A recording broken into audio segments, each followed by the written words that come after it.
Everyone. We are live. I'm Chris with the Cloud Campaign team. Joining me is Jessika Phillips with Now Marketing Group.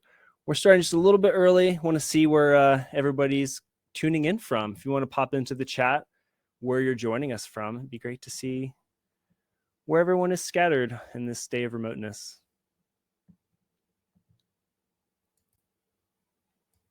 And Jessika, remind us, where are you joining from? You're on the East Coast, right? Yes, I'm from a little town called Lima, Ohio. Oh, I didn't realize you were in Ohio. I'm from Cincinnati originally. Oh, are you? Yeah, very cool. Yeah, that's really cool. Yeah, I know of Lima. Mm-hmm. Very fun. Oh, Miles. Hey, buddy. Tuning in from Boulder. Got some Toronto, Texas, double Texas. Yeah. Ashley and Kennedy. Welcome. Thanks for tuning in. All right. Well, it is a little afternoon, so we will get started. So welcome to the Agency Mastery Series. This is the show where we sit down with marketing experts to talk about industry trends, best practices, and hard lessons learned along the way to help your business grow. I'm Chris with the Cloud Campaign team. And as I mentioned, we are delighted to have Jessika Phillips, founder of Now Marketing Group and total marketing powerhouse, to join us and talk to us today. Jessika, welcome. So great to have you. Thanks so much for having me. It's good to be here. And somebody else, fellow Ohioan, so that's cool. Yeah, we found each other.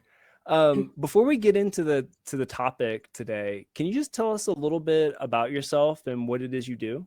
Sure. So as you mentioned, I founded Now Marketing Group in 2010, so a little over 12 years ago, which seems really crazy.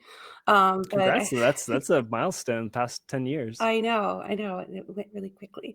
Also the founder of a marketing conference, a social media marketing conference called Social Media Week Lima, which is a lot of fun. We have it in June of each year and kind of has grown to be one of the larger ones in the Midwest, which is awesome. And I have a team, a full house, in-house team, digital marketing that specializes in relationship marketing. So how to help clients build repeat referral business organically. And so I've been blessed with an awesome team, lots of clients that we work with around the US and a little beyond that. But yeah, it's a little bit about me. That's so cool. And, I did not put two and two together that Social Media Marketing Week Lima was Lima, Ohio, but now makes sense. I think some people are like, Lima, Peru? Oh, and then they look it up on the map. They're like, nope, not Peru. Oh. I'm going to Ohio. That'll be exciting. I hope I can attend to that. Maybe I could do a little vacation back home to see my folks and get some good social media marketing. It's funny. A lot of people do that. They have family like in the Midwest, so they kind of make it an extended trip while they're here. Why not? So it's nice. Yeah, that's probably what I'll be doing. So I might see you in person in June. Sounds good. But for today, we're going to be talking about discovering your agency's value and your unique value proposition, and really like distilling that into a pitch that focuses on long-term growth and building relationships. And this is something that you've built your brand on this idea. And what I really wanted to start with is, why did you take this route? Was there some kind of like inflection point or aha moment that you had that was like, this is how I have to run my business, this is how I have to serve my customers or clients? Yeah, it actually started before I started the agency. So the agency was built on the premise of outcarrying the competition and really just building a place that you wanted to be part of. I worked in corporate America, my short adult life of what I had started out in telecommunications right out of high school and going to college.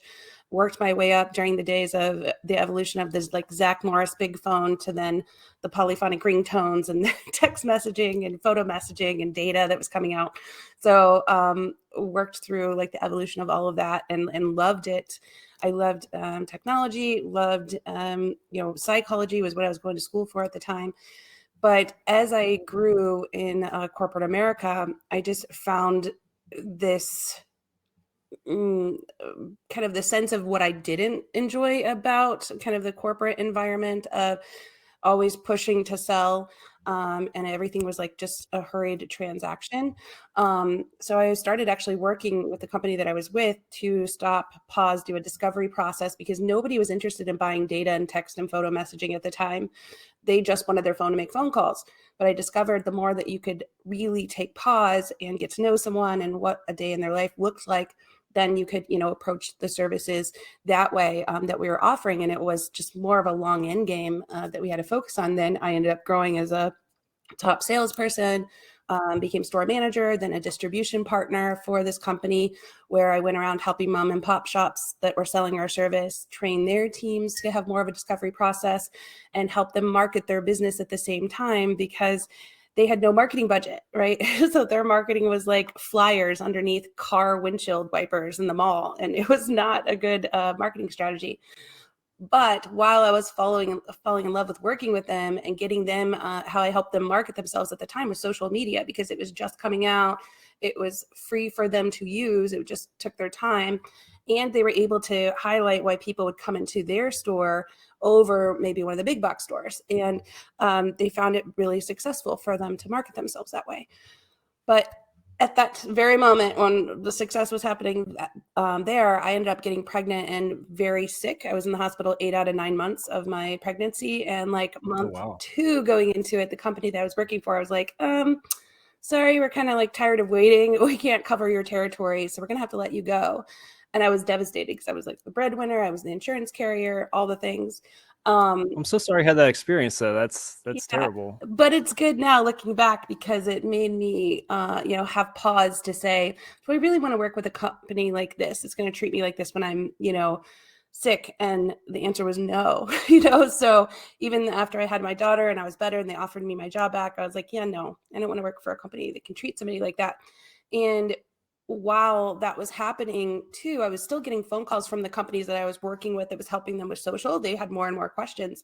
So like this aha kind of moment happened where I'm like, you know what, I can work in helping some of these brands discover social media. And I loved the fact that it was like no limits to demographic. There was no faking it, right? You couldn't buy community. It was something you had to earn. And I just thought it was a beautiful platform for brands to really kind of have this level playing field to outcare the competition, essentially. So that's when I started Now Marketing Group then, and had great success at the very beginning, because I started focusing on helping teach businesses how to do this. And by offering free trainings for them, I actually ended up getting more and more referral sales and sales just from offering to serve first before trying to sell. So you're telling me if you actually care about your clients and customers and focus on giving them the best service possible, you can Mhm. succeed? Yes. It's crazy. Yeah. Mind blowing, right? Oh my goodness. There's a lot to unpack here. So one thing that really caught my attention that percolated up a couple times was you mentioning that like just taking pause Hmm. to do some reflection and discovery. And I think especially, if you're a new agency owner or you're a small scrappy agency, you're really trying to hustle and push Hmm. and, close new clients. Taking that time to pause and reflect and just like align with your values can be really uncomfortable and really difficult, especially if you don't know where to start. Yeah. Can we unpack that a little bit of like, what do you do when you're taking Yeah. these moments of reflection? What goes on in that process? Yeah, you're absolutely right. I think this whole hustle culture, and you just it has to be a struggle, it has to be hard, is just such a lie, honestly, because you can grow so much more when you have a solid momentum. If you think of things like a flywheel, where you're just getting that core right, that is giving you just enough, energy to where then it just helps serve itself. And I'll break this down a little bit more. Is so much more powerful than dumping things in to grow sales as a sales funnel approach, where you're just like hustle, hustle, hustle, dump some leads in, and they'll turn from marketing qualified, sales qualified to a customer. And then once you have a customer, now let's go get some more. Instead, that model's dead anyway now, because the best sales come from word of mouth. We know that. But now it is word of mouth, because 90% of all buying decisions start online, and people are looking to see, what do I have to choose from as far as options to solve my problem or help me reach a goal. And during that 90%, when they're starting online, the number one deciding factor, if somebody's going to choose one brand or another, is based upon the experience that they think they're going to have with your company. And the basing that experience off what other people are saying and what they are, gaining from the information that they can see kind of placed in front of them. So whether that's reviews, like if we all think about the last thing we bought on Amazon, do we know the people that are leaving the reviews? Probably not, but we're trusting them, right? We're trust the hotel reviews, the reviews on all things. We're asking questions, on social media channels on who to hire. Things are built in now, and we're considered peer reviews.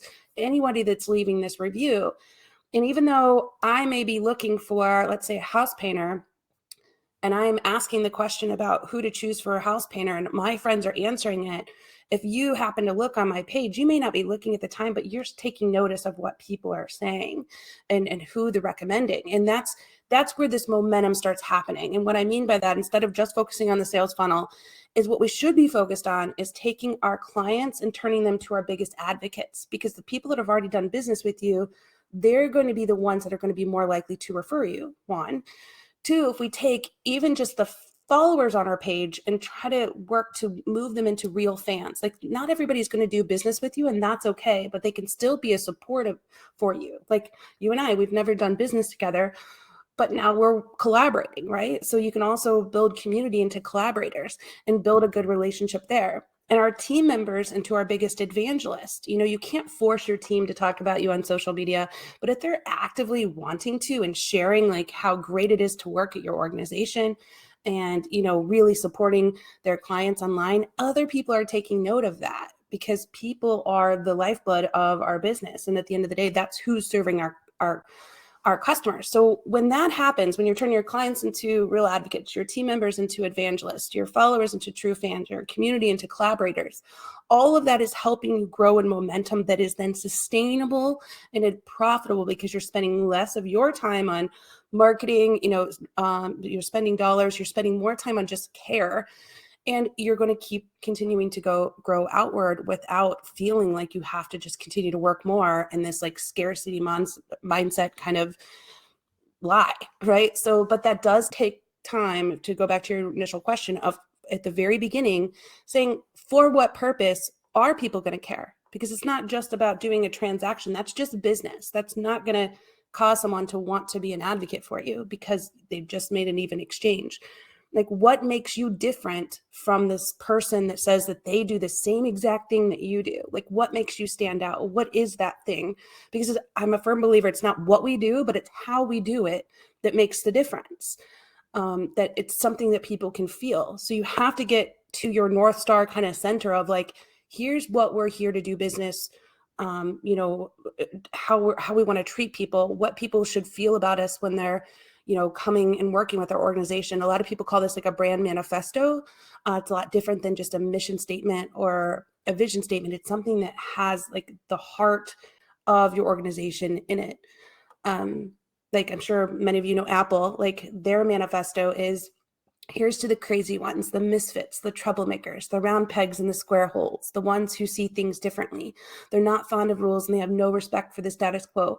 You can quote them, disagree with them, or glorify them, but the one thing you can't do is ignore them, because they change things. They push the human race forward. And while some may see them as the crazy ones, we see genius, because the people who are crazy enough to change the world are the ones who do. And that's something that they're not marketing out there, but it's like the real fans like me that has their manifesto memorized. I was going to ask, did you just quote that verbatim Yeah, from memory? yes. Because that's like Yeah. Like I'm very an Apple impressive. fangirl, right? Because it's like that, it's the thing you feel. But you can compare any of their marketing messages, anything to that, and it still has that same energy, right? Like the music and their commercials, like everything goes back to that same feeling that they want you to have. That manifesto is their declaration of here's who we're creating things for. And it's meant for those people, right? So you have, when you set that as your North Star at the center of your organization, when you pause at the beginning, now you know, here's who we want to hire, because who's going to gel with this. And based on who we hire, they're going to give that same feeling to our customers, because they get it, right? It's not just a job, it's a care thing. And our customers are going to get, man, this is a sense of belonging for me, because this was made for me. It's not just, they're not just wanting me to buy. It's not It's belonging over buying, right? And that's where that momentum, that true momentum, then is sustainable and profitable and organic when you can get that center right. Yeah, I can see what you mean by that groundswell. Like all of these Mm-hmm. things kind of add up to like a force multiplier. I love the idea of a flywheel that kind of transfers momentum. Mm-hmm. Um, there's also something very it's all about these experiences and creating Mm-hmm. really great experiences that not just meet but exceed the expectations of the people you want to serve. What I'm really curious about, and what I think is like the trickiest bit of this, do you have any tools or tactics or things that you could share of like, what are some ways that you help people discover Mm-hmm. what that value is? Yeah. There's I know there's a lot of different exercises, so I'm curious, like, is there a method that you like to use to kind of help drill down to what really makes a brand or a Mm-hmm. company magical? Yeah, and actually, I'll give a free workbook at the end that will walk you through the process too. But Thank you what for that. we start out with, well, first we use our CARE methodology. I'm a fan of acronyms. So CARE breaks down to how are you going to capture attention? How are you going to articulate your message? R is about relationships for repeat and referral business. And the E is exceptional experiences. But to start with that manifesto, and that's how I feel that you're going to capture attention, you start asking the question of what do we believe? So, and I say, ask the question, we, as in get as many people in your organization as you can really to be part of this, because it's everyone that's there, right? It's not just the leaders of the organization. You need more team members if you're already an established organization to be part of this, because they are. So we have them write out the we believe statements first. Also, things that they've heard their clients say about them. You can also look like on Google or Facebook, see what kind of reviews you're getting. What are people saying about you that you'll start seeing again and again? Then from there, you write out like, who are we here to do business for? So, like, what does an ideal customer look like to you? Some people call them avatars, some people call them personas, what have you, but you write that out. And then once you have like collected this data, then there's like the three statements. So it's like, here's who we're here to do it for, here's how and why we do it, and then here's how we can do it together. So it's really all about your audience first. Like you'll notice, like when I did the Apple one, it never mentioned technology, phones, any of that in it, right? It was describing who they were there to do business for. Here's to the crazy ones, misfits, what I said. And at the end, they said, here's what we're going to do together. We change things, we push the human race forward. Like those are the statements then you can think of. And you can Google also, like I said, I'm going to give you a worksheet at the end that gives you several examples. Like Whole Foods has an amazing one, Levi's does, Dove does. There's several different brands that you wouldn't even believe have these manifestos, but it's something all similar with them. They're amazing brands that people, as soon as you say the name, you get a feeling about them because they do have this kind of built in. So that's what we help our clients do at the very beginning, is discover the manifesto through going through those activities, and then their personas through asking a series of questions. And that's also in the workbook that I give at the end. It's all the questions you would ask to identify your persona, not just by age and demographic, but like what does a day in their life look like? What do they care about? What makes them different? What are they reading? What are they watching? What are their biggest challenges? What's their biggest goals? And so you can align it with and visualize the person as if they're in front of you, because that helps you then articulate your message, which is the A, like I said, in care, because now we know who we're talking to, what they care about, and how we can show up in a tone of voice that's truly ours and that's truly going to resonate with them, as if we're talking directly to them, not just some, we have the best customer service and like you could be talking to anybody, right? It's very much you. Yeah, and I can't understate enough how important that work, both the manifesto work, really understanding what your vision and mission is, and like the purpose for your existence. Even personally, I think that's a great exercise to do just as a human person. Mhm. But the persona work as well, like really honing in on their problems, their preferences, the way they like to go about solving their problems, even. And as you mentioned, like the tone and language you use, like this information is so valuable in order to segue into our next point, positioning authentically. I feel like all of this stuff really kind of, you have to lay this foundation in order to communicate this and have it stick and have it resonate. Mhm. What's your experience or thoughts with, taking this stuff and being able to put it out there in the world in a way that, resonates with their audiences? Yeah, you have to be consistent with it. It has to be true to who you are. So, like, my personal mission is to help people love more, give more, and be more through the art of authentic relating. And I use relationship marketing to do that. So, like, that's my statement, right? So then everything that I tie in, what I put out, it all ties back and confirms that, right? So it has to be something that's true to you. But then when you show up online, it's keeping that consistent, because if somebody can't articulate what it is that you do, you're never going to be able to grow word of mouth, right? So it's, I'm known for relationship marketing, but at this core of it, it's the helping people love more, give more, and be more, which that's just what I put into it. So it's, continuing to give more, share resources, help people out, because I know at the end of the day, there's enough work for everyone. And there's, it's not having like a scarcity mindset of like, oh, if I give this away, then, the, the work's going to turn off or whatever. But I would say for any individual, just realizing that there's someone else that does what you do, and that's okay. That's a good thing. It doesn't matter what niche of a business you are. There's somebody else that does what you do. Like, I work with the most niche clients, like literally a client that cuts holes in the ground. They have a tool called Mr. Manhole that literally cuts and replaces manholes. Super fun to talk about on social, actually. But there's somebody else that does what they do in a way. So it's making sure that we understand that we can still show up and get noticed, and that there's enough work out there for everyone, but being consistent and showing up with clarity and conviction, and when you're showing up makes the difference. That's the difference, right? It's just how you're showing up. Yeah. And so when you use this methodology, like relationship marketing, how do you start to focus on building a long-term Mhm. relationship? What does that look like? Because it's nice to Yep. say like, oh, build long-term Yeah, relationships with your exactly. clients, get sustainable ROI. Yep. Cool. But like What's that break down real to? talk, like what does that look like? Yeah. Yeah. So at first it's looking like, okay, we realize that if a client's not, or a customer's not continuing to grow with you, they're dying with you. And what I mean by that, anybody can sell to somebody one time, but you focus in on, what is my full process from somebody discovering me to working with me to then beyond? And you focus your efforts when you think of sales and growing into building a deeper relationship with the people that you're currently serving versus a wider relationship with a bunch of new people, and what that can look like depending on what kind of business you are. I'm assuming many of you are agencies. What that can look like for the agency is look at other areas and how you can serve them. So maybe it's social, you work with social and you do a website or a video.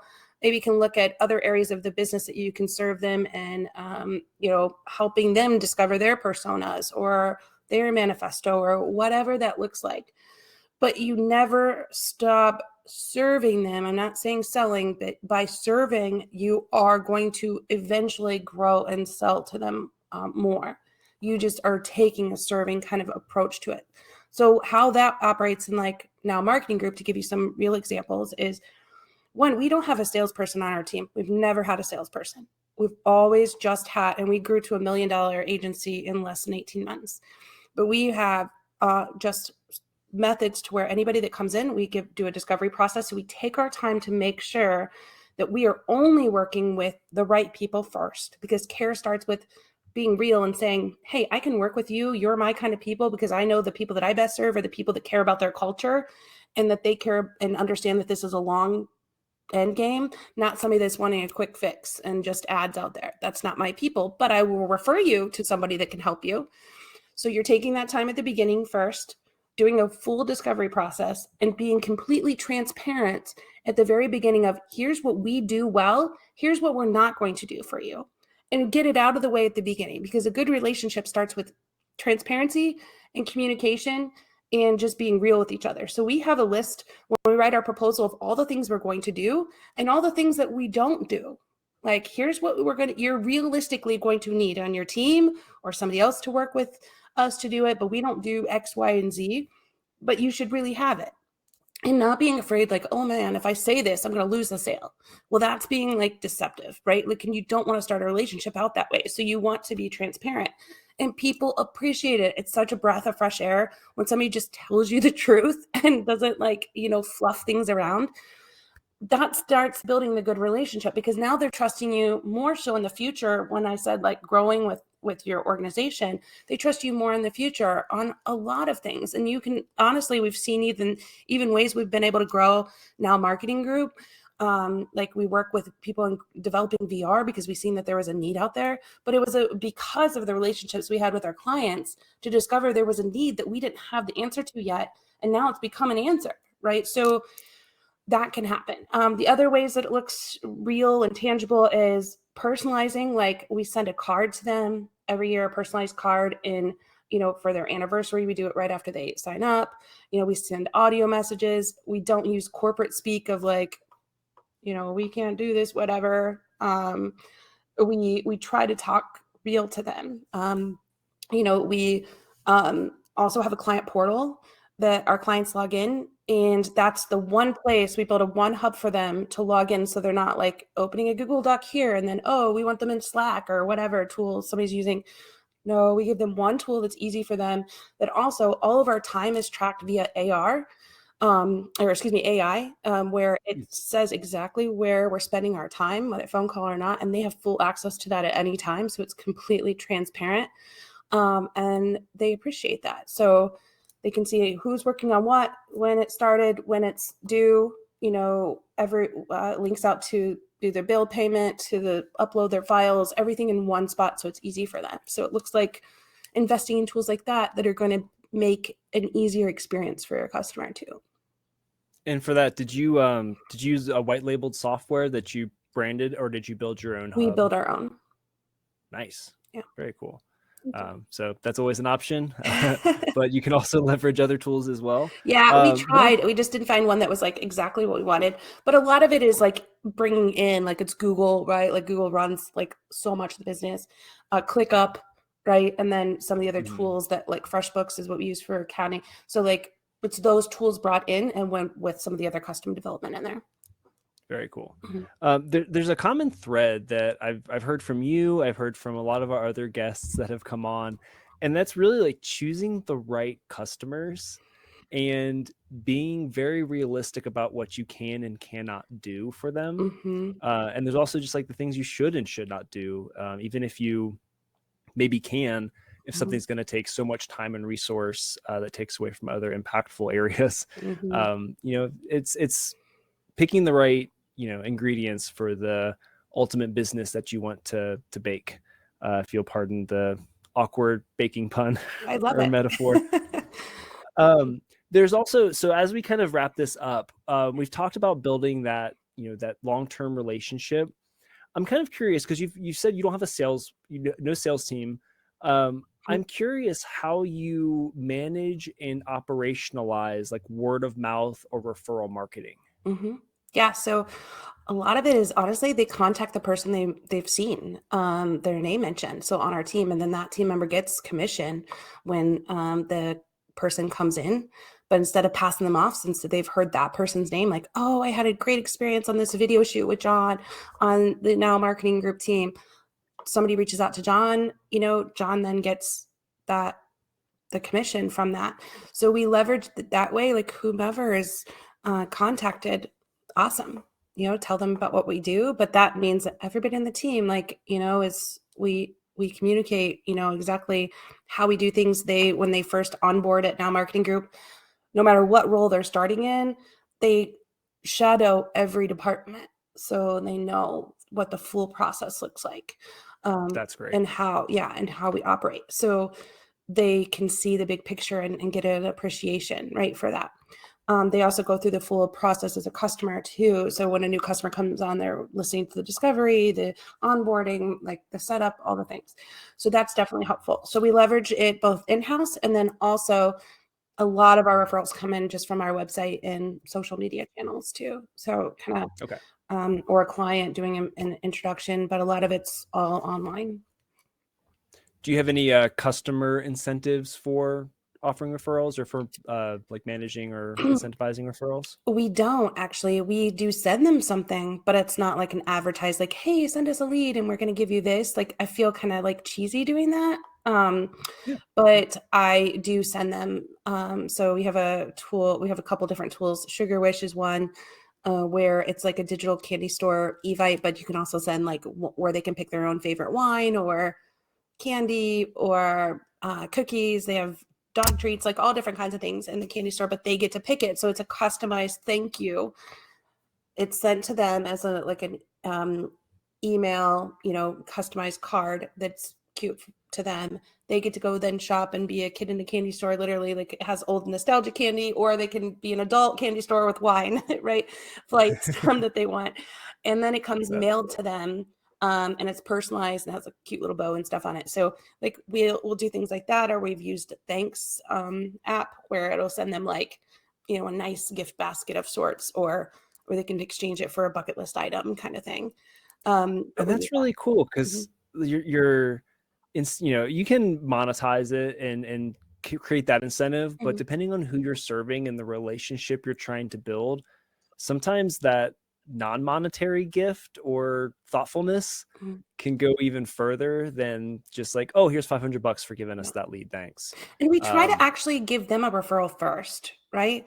Like all of our clients, we look at ways, how could they work together? We try to be the great connectors. Like one thing we mm, teach for relationships, for repeat referral business is thinking of how can we help our clients build better relationships too? Like who can we introduce them to that then with that interaction and that relationship that they're building with someone else, they're remembering like that we took time to do that for them too. So we try to start out there, and then that also puts us top of mind, because the law of reciprocity says like when you do something nice for someone, they want to return the favor.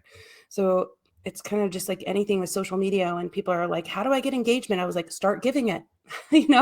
Like anytime what you want, be it first and you'll get it back. yeah, I think that Mhm. is really good advice because you can just sit back and wait and Mhm. wonder why you're not getting any bites on your awesome content. Yeah. But you really got to put it out there first and be that change you wish to see, which is largely misattributed to Gandhi, I believe, Yeah. that quote. But there's one last thread I want to pull on, Mhm. and something that you had mentioned before. Also, like when you had mentioned the dashboard and kind of giving that transparency Mhm. and how that actually builds a stronger relationship. Can we talk a little bit about that? Like, why do you think that happens? And what are some of the other ways that you use transparency to build more longer lasting relationships with your clients? Yeah, I think people are nervous when it comes to transparency, that if somebody knew the truth, then they wouldn't want to work with us. Or there's just like I said, the scarcity mindset. Also, some people aren't sure like how to charge.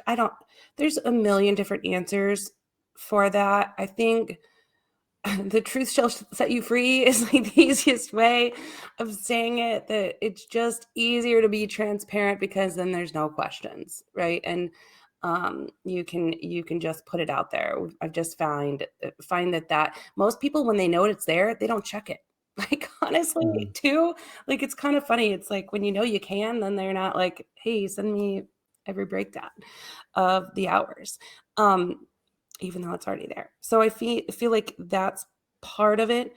The other thing I think is like once you really get sure of who you are and who you're working with, you should have a good feeling about them, like you want them to have about you. And like, it goes back to us just saying like taking your time and making sure you're working with the right people, because that was probably my biggest mistake when I first got started, is taking on the wrong clients just because it was money, at the beginning. And I wanted to help. I was so excited, to help people.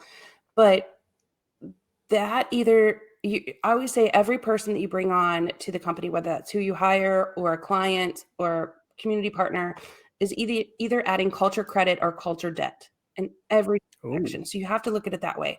Like, I like okay, that. a $5,000 retainer right now maybe sound great, but what's it going to cost you when you're bringing on the wrong person? They're ultimately going to leave. It could cost you a couple team members, if they're frustrated with working with them. And if this person's not happy with you, they're going to tell a bunch of others. You don't want that culture debt. So it's really just referring them on, like I said, to somebody that could maybe be a better fit. And then that love reciprocity is going to come back to you anyway, and you're going to get a referral in. So it's just taking your time at the beginning there. Yeah, and honesty is always the best policy with this type of stuff. Yeah. I don't think I've heard an example of anybody being burned in this industry about being transparent with their actions and their intentions. So, thank you for sharing that. I did want to turn it over to Q&A time. So, folks listening at home, if you have any burning questions, go ahead and type furiously away into the chat box, post them, and we'll answer them. In the meantime, Jessica, do you, aside from giving us all of these amazing just sound bites and quotes and quoting the manifesto of Apple from the top of your head, still really impressed by that. Where can people find you? Where can they get hear more from you online? Yeah, my website I can put in the chat here as well is just jessikaphillips.com. That's just my personal site, but it has, several additional resources and stuff under the speaking tab. But now marketinggroup.com also is the company website, and we have a great resource of blogs there. I see, Beth, you said we always struggle with our why.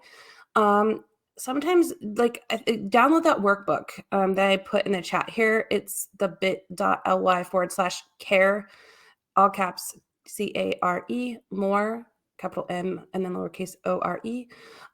That will give you the workbook that walks you through creating the why. So sometimes it's hard when you think of we need to have this big why statement, and we kind of make it too complicated on ourselves. But if you go through that worksheet with some of the examples there's a QR code that'll take you to some videos that also walk through even more. So I think you will find that a little bit more helpful and not as daunting of a process to make it so glamorized in the first go around.